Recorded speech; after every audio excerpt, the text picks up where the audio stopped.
Sa gitna ng state visit ng Sultan ng Brunei, hinarap ni Pangulong Duterte ang batiko sa kanya ng pahayagang New York Times at ang pagsusumbong sa kanya sa International Criminal Court.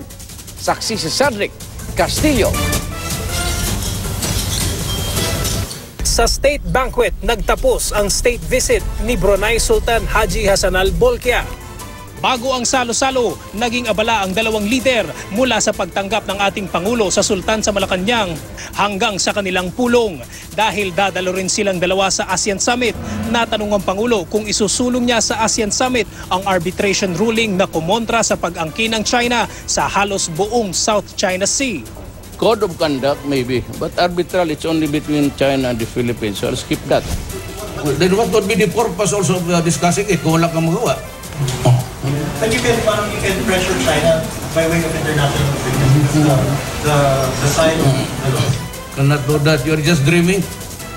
Those are theories which you are dreaming. That's the Obama style. All dreams. What you go into reality? Who will dare pressure? Who can pressure China? Us? Sa ambush interview naman matapos ang kanilang pulong, sinagot ng Pangulo ang tanong tungkol sa sumbong sa International Criminal Court kaugnay sa umunoy pagpapapatay ng gobyerno sa ngalan ng giyera kontra droga. Would I waste my time? If I go to prison, then so be it.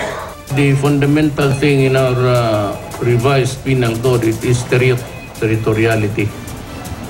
That you can only be prosecuted in the country where you committed the crime. Binatikos din ng Pangulo ang bagong editorial ng New York Times na nagsabing dapat siyang kundinahin ng buong mundo dahil sa di umano'y extrajudicial killings. Sabay tawag sa kanya na man who must be stopped. New York Times, it's about time that their publication also must stop. I am not a worker for human rights. I am a president trying to build a nation. Pinag-initan din muli ng Pangulo ang Philippine Daily Inquirer at ang ABS-CBN. Wait, sir, just to clarify, you're going to block the renewal of franchise? You have to commit a crime.